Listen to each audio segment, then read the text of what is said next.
Oh, Job. Anyone read the book of Job before? It's lots of fun. I'm reminded of a time in my youth. I was 13 years old, and I was on this weekend retreat called Disciple Now Weekend with my youth group at church. Now, those of you who know me know that I'm a pretty warm, bubbly, sunshiny kind of person for the most part. Well, at this time in my life, that was not the case. So a year before, I'd gone to this youth camp called Centrifuge and got really hyped up about Jesus and came back to school really big on going to see what the whole prayer time, trying to convert people to Christianity, saving the world for Jesus. Correspondingly, I also hit a time where I hit the deepest depression of my life and was beginning to wonder, what the heck is going on here? Jesus, I'm trying to serve you, and I'm feeling like I want to die. What is going on? And so for 6 or 7 months, it got worse and worse, and I was beginning to feel complete despair and was starting to get just a little miffed at God because I wasn't getting any good answers. So this weekend, the rage that had built up into me just came out, and I started yelling at God with some choice words that I won't repeat from the pulpit. And my poor friends, I was kind of the ringleader of the group, and they were losing their mind. They're like, what is going on with this guy? What happened to Jeff? Why is he like this?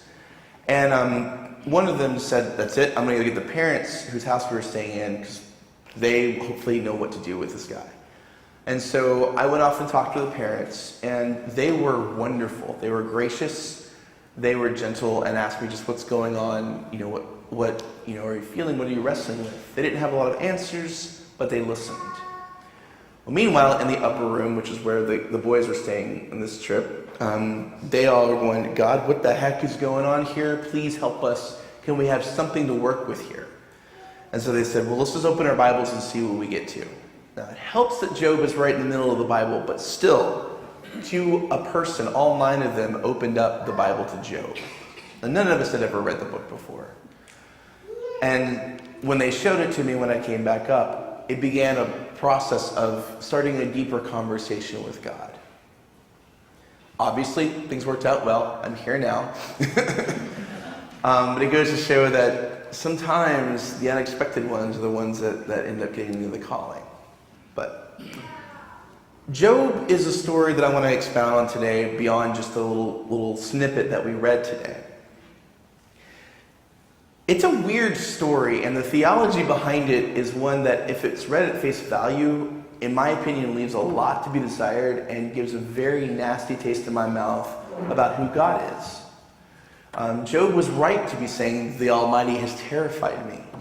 Because in the opening first 2 chapters of the book, all the heavenly court that serve God, who's the sort of the judge of it all, come together, and Ha-Satan, the adversary, comes to him and he says to him, have you considered my servant Job? He's righteous, he does all these things. And the Satan, or the Satan, says, of course he does, because you bless him. What if you curse him? What if you take everything he has, kill off all his family? He'll curse you. And God says, okay, I'll take that wager. Just don't hurt him. And that happens. Job still praises God. Then the Satan says, what if you attack his body? And God said, okay, but just don't kill him. So he covers him with boils and sores on top of all the things that he's lost. Now imagine losing all your wealth, all your family, except for your wife, and she tells you just curse God and die. And then you get covered with sores and boils, and you're going, what the heck just happened to me? Now Job was a righteous man. He worked really hard to make sure that he was upright. He even offered extra sacrifices for his kids, just in case they did anything wrong. Job has some friends who come to visit him to comfort him, which is an important thing. We need people to come and support us when we are having trouble.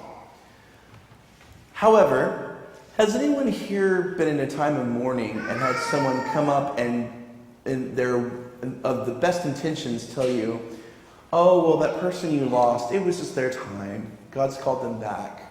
Or said something that might have been well-intentioned but still rang hollow for you.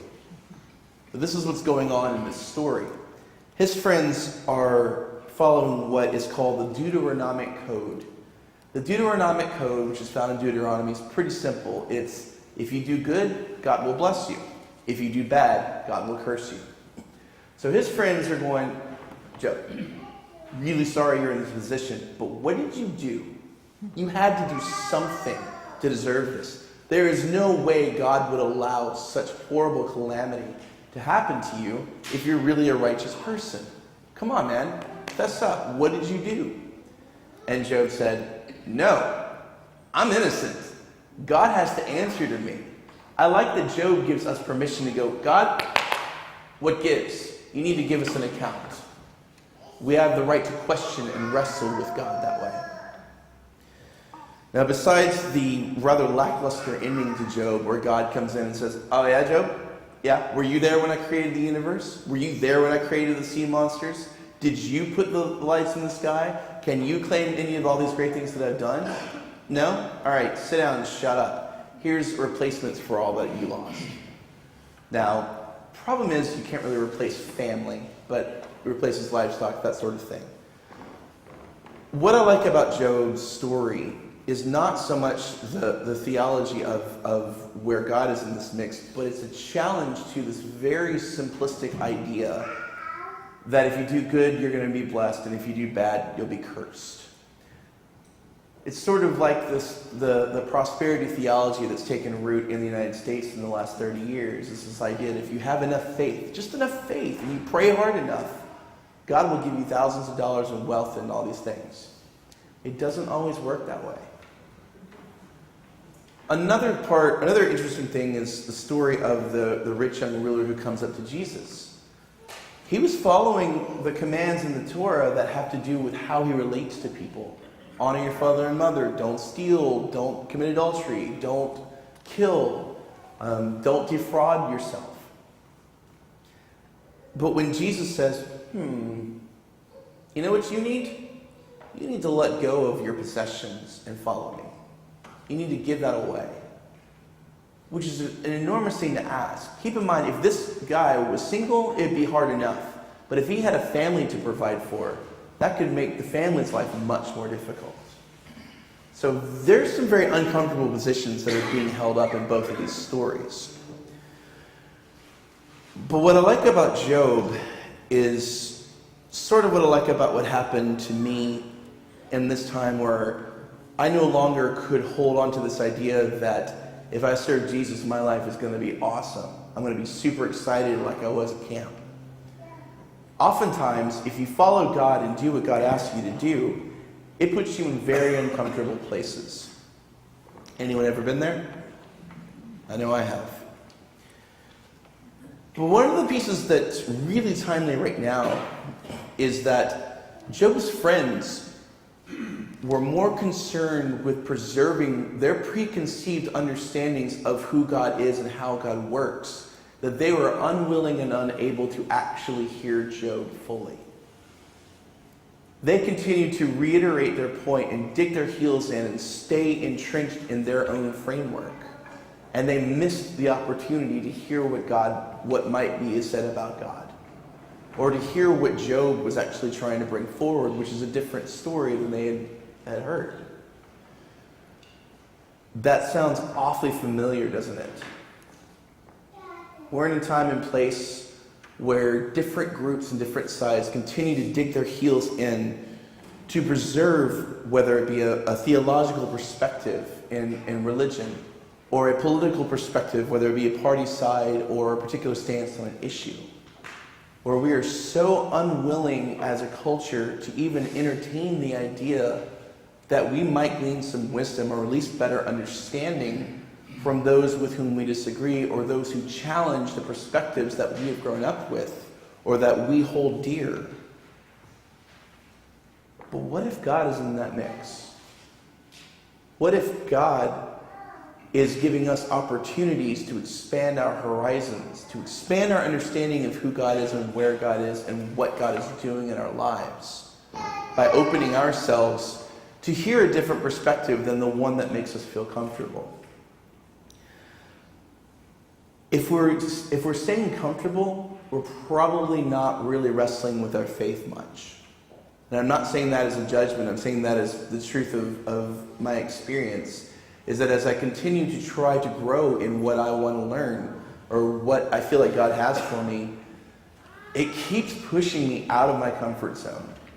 And out of my comfort zone. And then I get further and further to the point where I'm like, okay, seriously, what gives? Can you please give me a break from all this growth?